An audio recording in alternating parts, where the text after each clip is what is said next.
요한복음 14장 25절 26절 두 절에 있는 말씀입니다. 우리 같이 읽습니다. 내가 아직 너희와 함께 있어서 이 말을 너희에게 하였거니와 보혜사 곧 아버지께서 내 이름으로 보내실 성령 그가 너희에게 모든 것을 가르치시고 내가 너희에게 말한 모든 것을 생각나게 하시리라. 아멘. 할렐루야. 오늘은 보혜사 성령 하나님 이렇게 제목을 정하고 함께 은혜 나누기를 원합니다. 예수님께서 사마리아에 들어가셨을 때에 우물가에서 한 여인을 만났습니다. 이 여인은 예배에 관심이 많았는데 예배를 어디서 드려야 되느냐 하는 것을 예수님께 여쭤봅니다. 우리는 그리심산, 이 산에서 예배를 드리는데 유대인인 당신들은 예루살렘에서 예배를 드리고 있는데 어느 게 맞습니까? 묻는 거죠. 근데 예수님께서는 장소가 중요한 게 아니라는 거죠.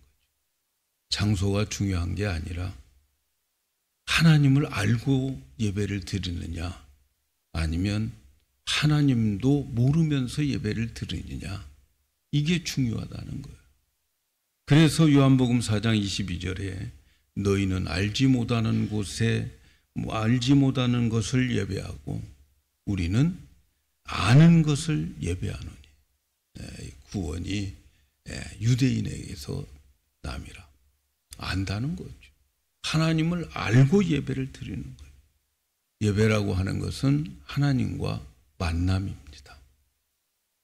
더 노골적으로 말하면 하나님과 키스하는 거예요. 입맞춤인 거예요. 이게 예배인 거죠. 근데 하나님을 만나고 하나님께 영광을 돌리고 그래서 우리는 복을 받는 것인데 그런데 예배를 드리는 자들이 하나님을 모르고 예배를 드려요. 우리의 예배 대상자가 누군지도 모르고 예배를 드리고 있다면 그냥 우상을 하나 만들어 놓고 그 앞에서 앉아서 예배 드리는 것과 다를 바가 뭐가 있겠습니까? 하나님을 알고 그 하나님에 대한 감사한 마음, 그 하나님을 찬양하는 이유가 있는 찬양, 그런 예배를 하나님은 받으시기를 원하고 그런 예배자를 하나님이 찾으십니다. 지금 내가 예배하는 하나님 어떤 하나님인가를 알고 그 하나님께 감사하고 그 하나님 앞에 찬양할 이유가 있어서 그 찬양이 나의 고백이 되어지는 그러한 예배가 될 때에 하나님이 찾는 자의 예배자고 그리고 그에게 하나님은 은혜와 복을 허락해 주시는 거죠. 이렇게 예배가 성공되면 인생이 성공되는 거예요. 저의 주장은 예배가 성공해야 인생이 성공된다. 가인과 아벨이 예배를 드렸는데 한 사람은 성공하고 한 사람은 실패함으로 인하여 그들의 인생이 예배 때문에 달라져요. 예배를 드려가지고 더 악해져요. 왜? 성공된 예배를 못 드려서 그러는 거죠. 그러므로 우리가 참된 예배, 더 진지한 예배를 드리려면 하나님을 힘써 알아야 되죠. 알고 예배를 드려야죠.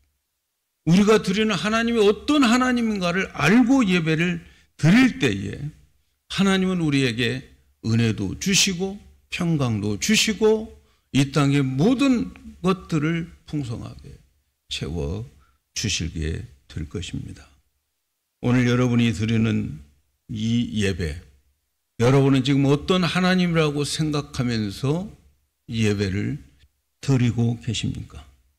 세상에 많은 종교가 있고 나름대로 자기들의 신이 있습니다. 근데 여러분, 우리 기독교만은 특별한 교리를 가진 특별한 신을 섬기고 있습니다. 그것은 삼위일체 하나님을 우리는 믿고 있어요.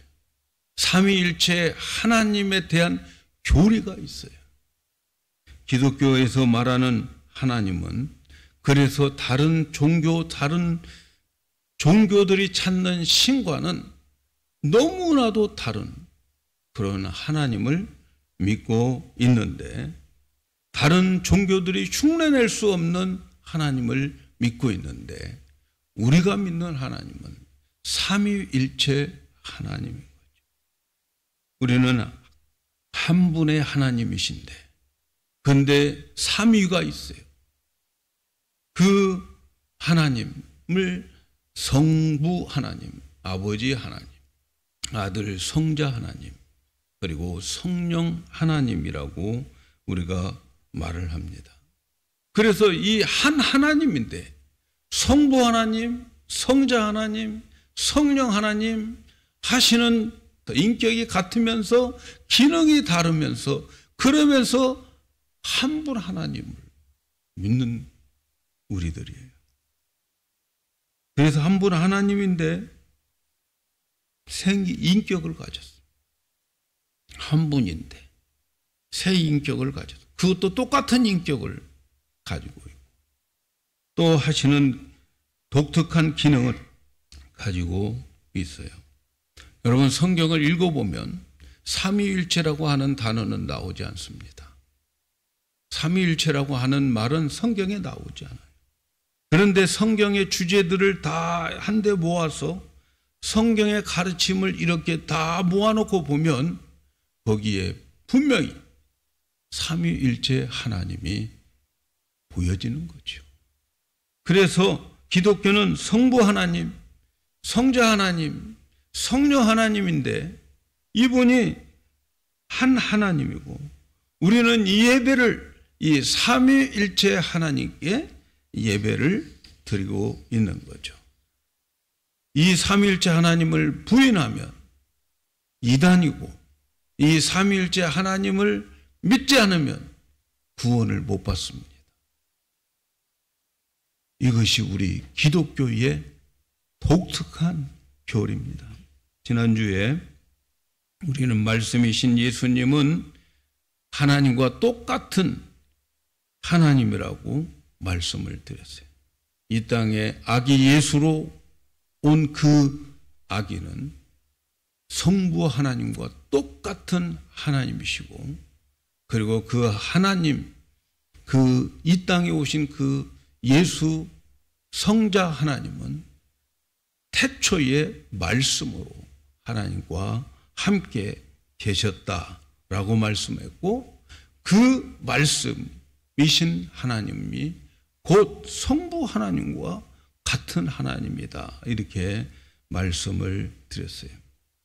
그런데 오늘은 성령 하나님에 대해서 말씀을 드립니다. 왜냐하면 성령 하나님도 성부 하나님과 성자 하나님과 같은 하나님이기 때문에 그렇습니다. 그러면 이 성령 하나님도 태초에 계셨어야 되는 거 아닙니까? 그런데 성령 하나님은 태초에 그러면 어디에 계셨는가? 창세기 1장 1절과 2절에 보면 태초에 하나님이 천지를 창조하시니라. 땅이 혼돈하고 공허하고 흑암으로 깊음 위에 있었는데 하나님의 신은 수면에 운행하더라. 여기에 하나님의 신이 성령님이에요. 성령님. 그러니까 성령님은 태초에 성부, 성자, 성령 하나님이 함께 역사를 창조하시고 우주 만물을 창조하신 그 하나님, 하나님의 신이 성령님입니다. 그래서 성령님께서는 태초에 땅이 이제 혼동하고 공허하고 또 흑암으로 되어져 있는 그것을 성령께서 운행하셨다라고 하는 말은 성령께서 품고 있었다라는 말이에요. 성령께서. 마치 암탉이 계란, 닭을, 병아리를 낳기 위해서 품고 있는 것처럼 성령께서 이 땅, 공허하고 흑암으로 되어져 있는 이 땅을 품고 계셨다. 그 말은 보존하고 계셨다 하는 거죠.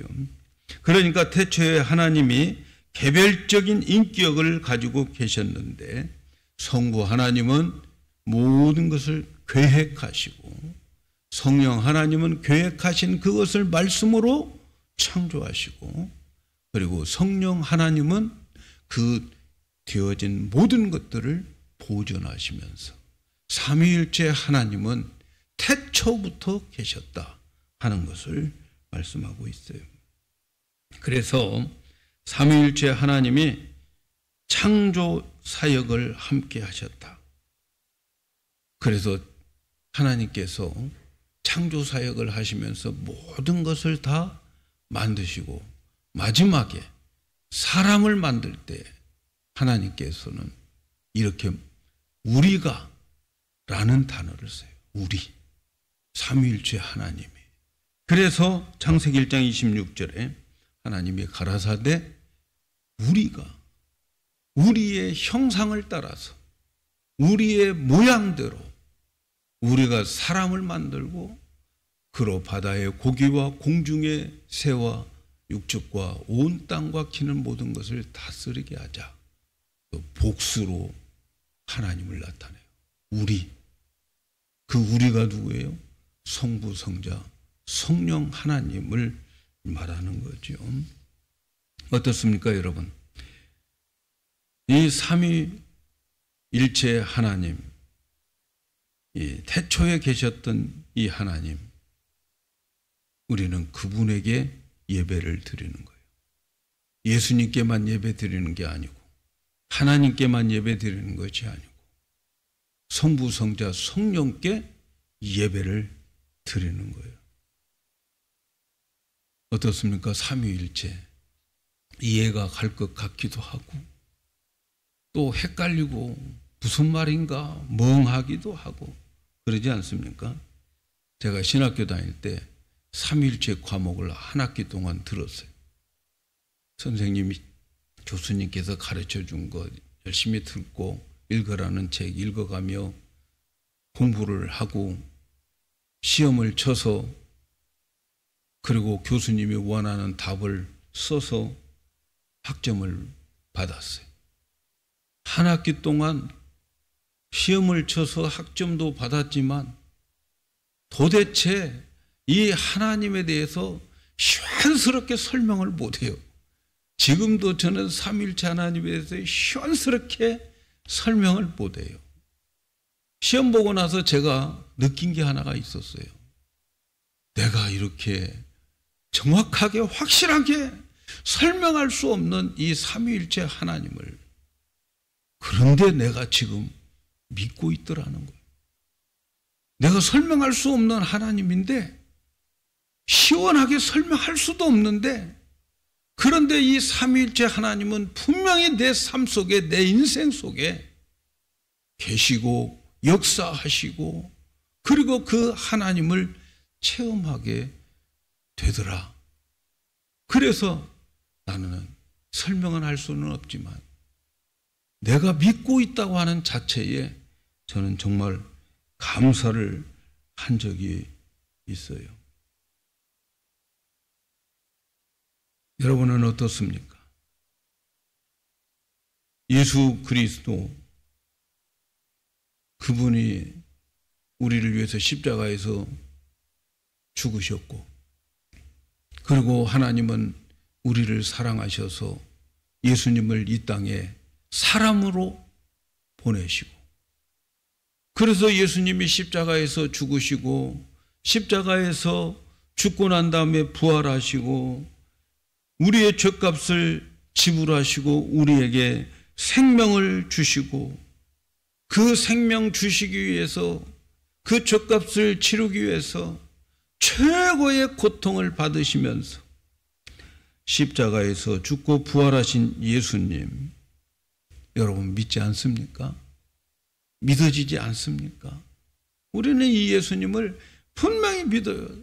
저도 그걸 믿어요. 그런데 성령님이 나와 함께 계시고 성령님이 나를 인도하심도 믿어진단 말이죠.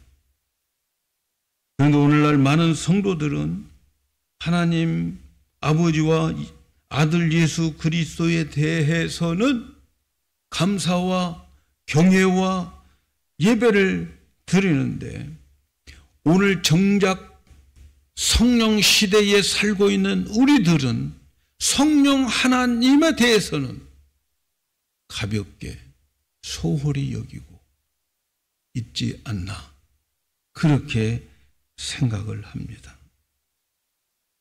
성령 하나님에 대해서는 무관심한, 그래서 성령 충만 이렇게 이야기를 하면 그저 흘러버립니다. 이 세상에 여러분, 성령님이 계시지 않으면 인류는 구원을 받을 수가 없어요. 예수님이 십자가에서 우리를 위해서 고통과 피를 흘리면서 죽으셨지만, 그리고 예수님이 3일 만에 부활하셨지만, 이 세상에 성령이 없으면 아무도 구원을 받지 못합니다. 성령 없으면 예수님의 십자가도 우리를 구원시킬 수가 없어요. 왜냐하면 성령께서 그 사건, 이 사건을 믿어지게 만들어 주셔야만 구원받기 때문에 그래요. 성령께서 없다면 우리는 정말 눈먼 봉사처럼 어두운 곳을 헤매며 돌아다닐 수밖에 없어요. 왜냐하면 성령께서 우리에게 하나님의 말씀을 계시해서 성경으로 우리에게 주셨기 때문에 우리는 성령을 통해서 구원받고, 성령을 통해서 천국 가고, 성령을 통해서 우리는 밝은 삶을 살아가게 되는 거죠. 그래서 우리는 성령님을 찬양하고 성령님을 경외하고 성령님과 사귐에 대해서, 성령 충만에 대해서 우리는 가볍게 여기면 안 됩니다. 그런데 실제로 오늘 성령님은 교회 안에서 무시당하고 계시고 가볍게 여겨지고 있고, 그리고 성령님을 소홀히 여기는 경향이 많습니다. 똑같은 하나님이신데 성령님은 섭섭해 하십니다. 왜냐하면 성령님에 대해서 많은 관심을 가지지 않기 때문에 그러죠. 지금 우리는 성령 시대에 살고 있어요. 성령 시대에. 지금 성령 안에서 살고 있는 거죠. 여러분, 예수님 시대는 지나갔어요. 공생애는 지나갔어요. 이 땅에 육신을 입고 이 땅에 오셔서 이 땅에 많은 사람들에게 육신의 예수를 보여준 그 시대는 예수님이 십자가에서 죽으시고 그리고 묻히시고 부활하시고 승천하심으로 예수님의 공생애는 끝났어요. 그리고 그 예수님은 지금 태초에 말씀으로 계신 그 자리에 다시 가 계십니다. 그래서 예수님은 말씀으로 지금 계시는 거죠. 오늘 우리가 읽은 말씀은 예수님이 이 땅에서 마지막 한 주간 그 기간에 이루어지는 말씀이에요. 주시는 말씀이에요. 이제 예수님은 내일이면 십자가를 져야 돼요. 십자가를 져야 될 예수님.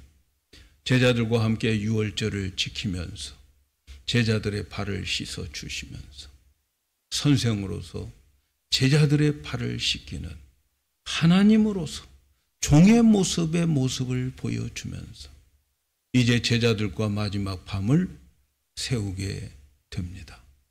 그리고 예수님은 최후의 만찬을 합니다. 만찬을 하면서 떡을 나누면서 이건 내가 너희들을 위해서 세운 내 몸이다, 이렇게 말씀하십니다. 예수님의 몸이 십자가에서 죽는 것을 말씀해요. 그리고 떡을 나누고 난 다음에 그리고 다시 잔을 나누면서 이것은 내 피로 세운 새 언약의 피다. 여러분, 이 말씀을 귀하게 여기셔야 돼요. 새 언약입니다.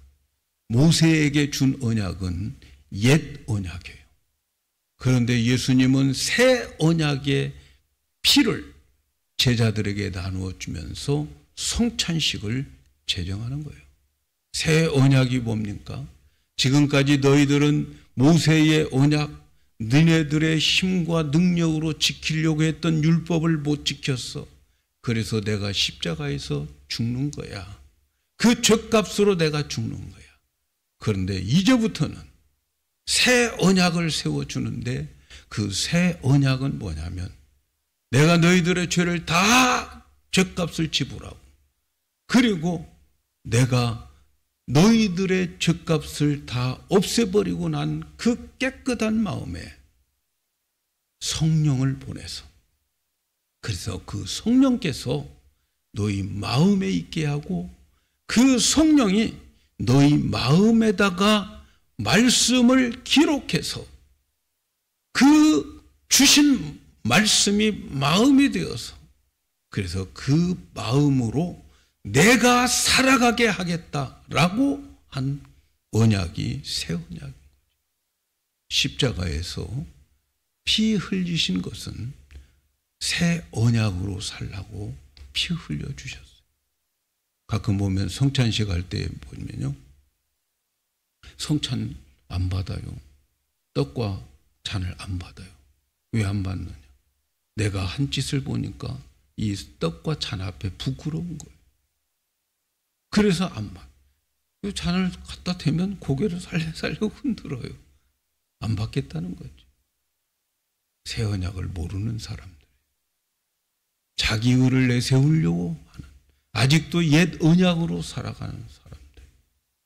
여러분, 우리가 성찬식 할 때 잔을 받고 떡을 받는 것은 내 힘으로 살 수 없고 나는 하나님의 성령의 힘으로 살아갈 수밖에 없는 존재고, 이렇게 살라고 예수님이 십자가에서 돌아가셨다. 그걸 믿는 믿음의 고백이 성찬식인 거예요. 성찬식. 이해하십니까? 성찬식은 그런 마음으로 받아야 돼요. 그래서 예수님이 새 언약이다 이렇게 말씀하면서 이제는 이 피, 내가 너희를 위해서 흘리는 피, 이제 예수님의 마음에는 내일 이 피를 흘리는 거죠. 십자가에서 못 박아 돌아가시는 거죠. 그러면서 예수님께서 내가 이제 십자가에서 죽는다, 죽을 것이다, 그렇게 말씀하실 때에 베드로가 안 됩니다. 주님, 제가 있는 한 주님은 절대로 죽지 않을 겁니다. 주님 죽는 순간까지, 주님 가는 감옥까지 저는 따라갈 겁니다. 예수님은 베드로에 대한 예언을 하죠. 오늘 밤 다 굴기 전에 너는 3번 나를 부인할 것이다, 이렇게 말씀을 합니다. 여러분, 그 마지막 날 밤 제자들과 예수님의 대화와 그 분위기 속에서 얼마나 제자들은 실망했겠어요. 얼마나 낙심했겠어요. 다 버리고 주님을 3년 동안 따라왔어요. 직업도 버리고 가정도 내팽개치고 주님만 따라왔는데 내일 죽는다는 거예요. 얼마나 제자들의 마음이 두려웠겠습니까? 그 두려움을 주님이 아시고 제자들을 향해서 마지막 고별 설교를 하는 것이 요한복음 14장, 15장, 16장입니다. 오늘 우리가 읽은 말씀에는 고별 설교에 출발했죠. 예수님께서 고별 설교를 어떻게 말씀하시는가? 요한복음 14장 1절 2절에 보니까 너희는 마음에 근심하지 말라. 마음에 근심하지 말라. 너희들 하나님 믿지? 나도 나를 또 믿어라. 그러면서 내가 가서 너희를 위해서 처소를 예비하러 가는 거야. 그리고 3절에 가서 너희를 위하여 처소를 예비하면 내가 다시 와서 너희를 내게로 영접하여 나 있는 곳에 너희도 있게 하려고 한다. 이렇게 말씀하는, 근심하는 제자들에게 근심하지 말라. 왜 그렇게 근심하냐? 다시 볼 건데 내가 가는 것은 너희들이 장차 영원히 있을 처소를 준비하기 위해서 내가 간다. 그래서 예수님은 처소를 준비하러 가셨는데 어느 만큼 처소를 준비하고 계시느냐? 2000년이 넘도록 처소를 준비하고 계세요. 여러분, 예수님 삼위일체 하나님이 이 세상을 6일 동안 창조하셨어요. 6일 창조한 이 세상을 바라보면서 우리는 참 아름다워라, 주님의 이 창조하신 세계를 보면서 얼마나 노래하며 얼마나 이 아름다움을 찬양합니까? 그런데 말이죠, 주님이 처소를 준비하는데 2000년이 넘도록 처소를 준비한 그 우리의 처소를 한번 생각해 보세요. 내가 갔는데 너희들에게 넋소리의 아파트를 준비하러 간다. 여러분, 그곳에 가서 우리가 살게 되는데, 여러분, 예수 믿고 죽은 사람들은 천국 주택 복권을 당첨하는 거예요. 예? 천국 복권. 아무나 천국 가는 게 아니에요. 천국 복권, 2000년 동안 만드신 그 예비하신 천국에 들어가는 거예요. 죽음을 슬퍼할 것도 없어요. 그렇죠? 죽는 성도들이 있다면, 엊그저께 우리 사모님 한 분이 돌아가셨는데 복권 당첨된 거죠. 복권을 당첨한 거예요. 그러면서 제자들에게 안심을 시키고 예비하러 간다. 너희들 있을 곳 많다. 걱정하지 말라. 그래도 제자들이 떨고 있으니까 예수님께서 기도하라. 기도하라는 거예요. 이제 너희가 내 이름으로 기도하라. 무엇이든지 내 이름으로 구하면 내가 시행하리라.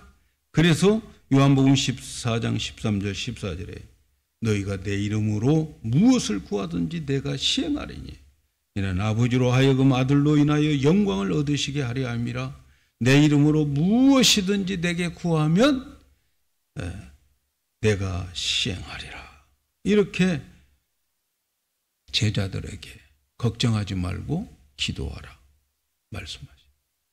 여러분, 하늘에 우리의 있을 처소가 있고, 그렇지만 이 땅에서는 어렵고 힘들고 그런 일들이 많이 있을 터인데, 그래도 걱정하지 마. 내 이름으로 기도하면 돼. 내 이름으로 기도하는 자들의 기도를 들어줄 거야. 믿습니까, 여러분? 그러면서 예수님께서 내가 너희들을 고아와 같이 버려두지 않겠다, 이렇게 말씀해요. 고아처럼 내가 너희들 버려주지 않겠다, 이렇게 말씀하시면서 이런 말씀을 해요. 요한복음 14장 16절 내가 아버지께 구하겠으니 그가 다른 보혜사를 너희에게 주사 영원토록 너희와 함께 있게 하시리니 그는 진리의 영이라. 내가 너희들 고아처럼 놓고 가는 게 아니야. 그 대신 내가 다른 보혜사를 너희들에게 보내서 영원히 살아있을 때뿐만 아니라 죽어도 영원히 너희와 함께 있을 다른 보혜사를 너희들에게 보내주실 터인데, 그 다른 보혜사는 이제는 눈으로 보는 보혜사가 아니고 영으로 오시는 보혜사, 그래서 진리의 영이다. 그분이 성령님인 거죠. 그분이 성령.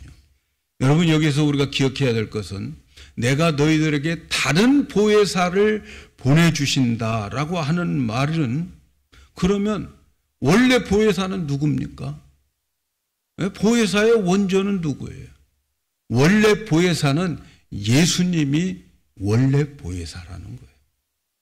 그런데 나와 같은 보혜사, 내가 했던 그 모든 일들을 하는 보혜사인데, 다른 보혜사인데 뭐가 다르냐? 나는 너희들의 눈으로, 육신의 눈으로 똑똑히 보았지만 다른 보혜사는 영으로 오기 때문에 너희들의 영으로 봐야 되고, 영이기 때문에 아무나 볼 수 없는 그러한 보혜사를 보내주시겠다 하는 거예요. 그분이 누구라고요? 성령님이란 말이죠. 그래서 다른 보혜사의 의미는, 예수님이 보혜사인데 이 보혜사라고 하는 이 말은 여러 의미가 있어요. 보혜사는 많은, 정말 풍부한 의미가 있어요. 어떤 때는 영어로는 카운셀러, 또 어떤 데는 컴포터, 이렇게 번역을 했는데 참 많은 의미가 담겨져 있어요. 조언자, 변호사, 옹호자, 지지자, 돌봄자, 그런 것이 보혜사인데, 예수님이 이 세상에 오셔서 하신 일이 그 보혜사였는데, 예수님과 똑같은 일을 할 다른 보혜사를 보내주시는데, 그 다른 보혜사가 진리의 영이다, 이렇게 말씀을. 그래서 그 성령님이 오시면 예수님이 하셨던 그 일을 눈에 보이지 않지만 똑같이 일을 하시고 사역을 하시는 그 하나님이다 라고 하는 것을 말씀하는 거예요.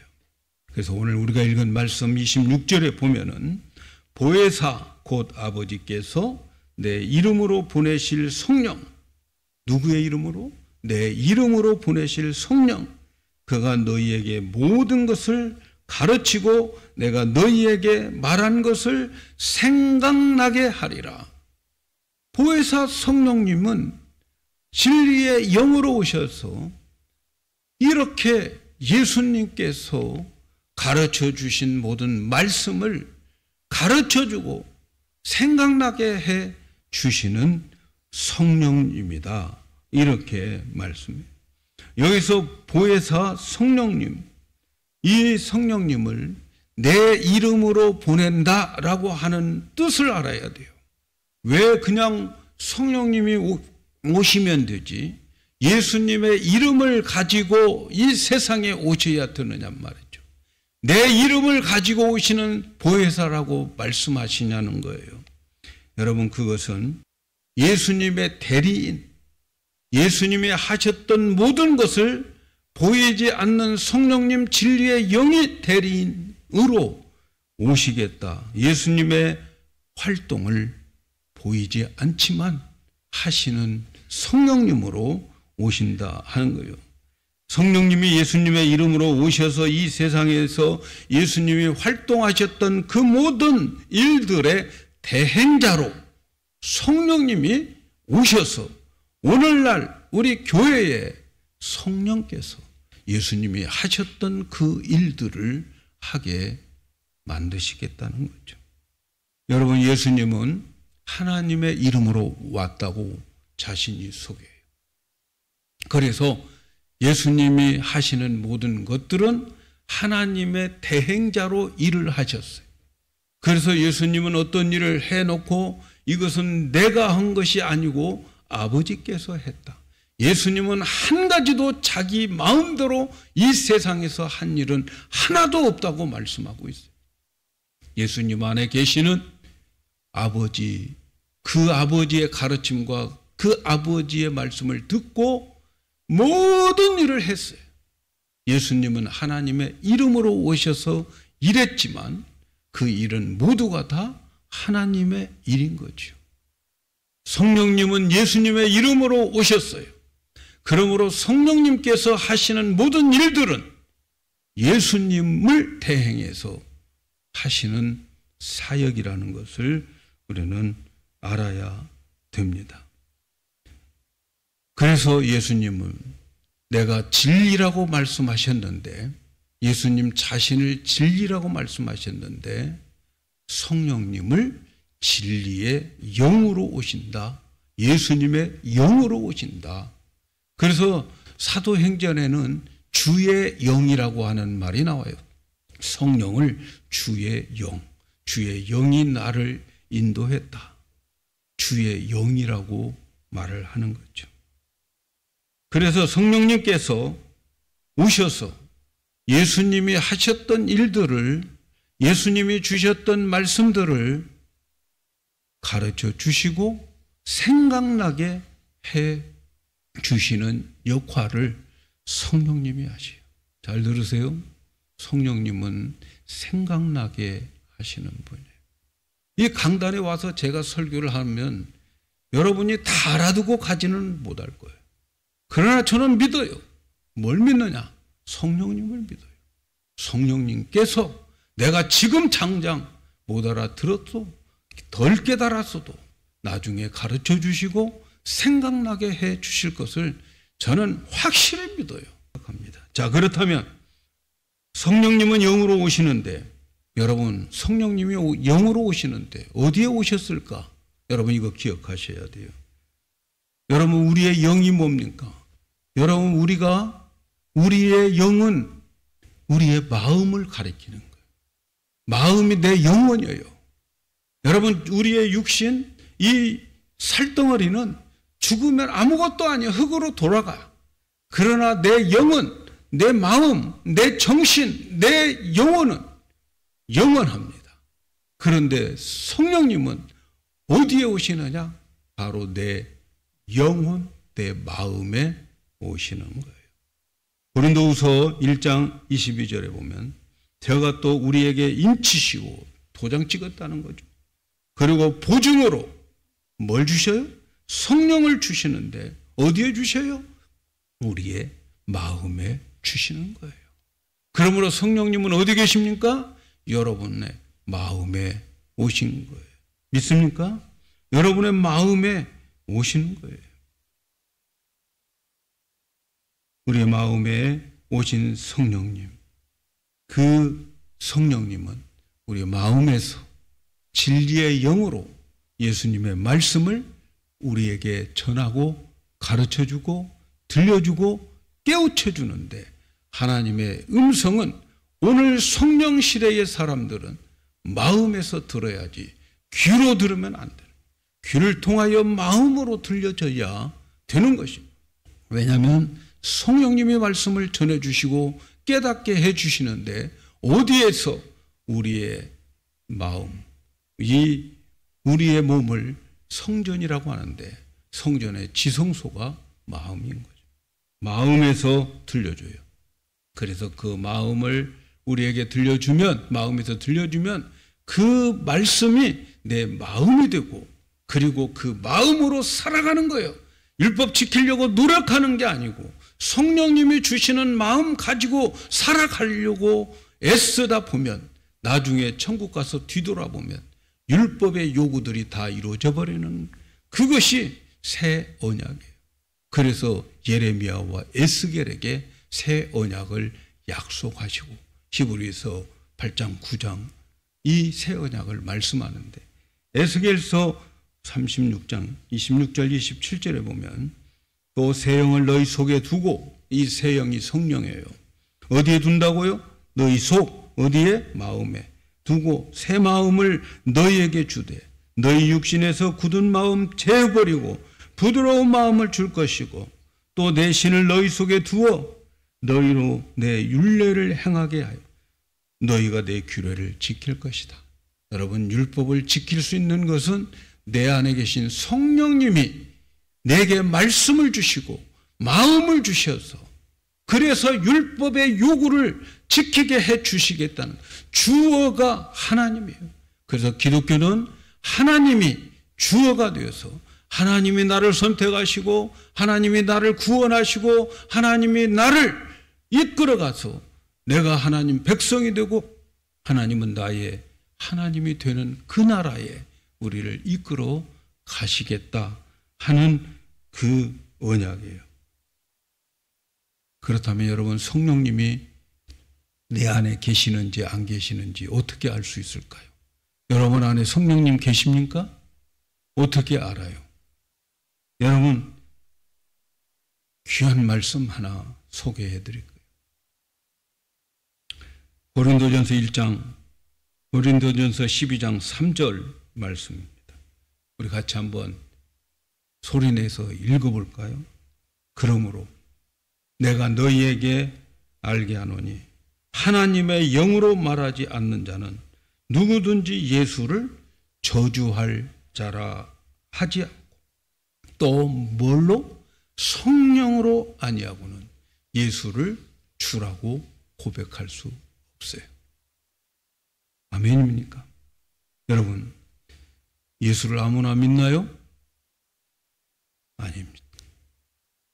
예수는 성령님께서 하나님이 택한 자들에게 예수를 믿게 만들어서, 그래서 예수는 나의 구원자라고, 나의 주님이라고, 나의 생명의 주인이라고 성령께서 고백하게 만드는 자들만이 예수를 믿는 거예요. 그러나 여러분이 예수님을 믿죠? 예수님을 믿습니까? 예수님이 나의 구주이심을 믿습니까? 그러면 성령님이 여러분 안에 계심도 믿어야 됩니다. 그래서 예수님을 믿는다면 성령님이 우리 안에 와 계시는데 그 성령 안에 예수님이 계시고 예수 안에 하나님 아버지가 계신 거예요.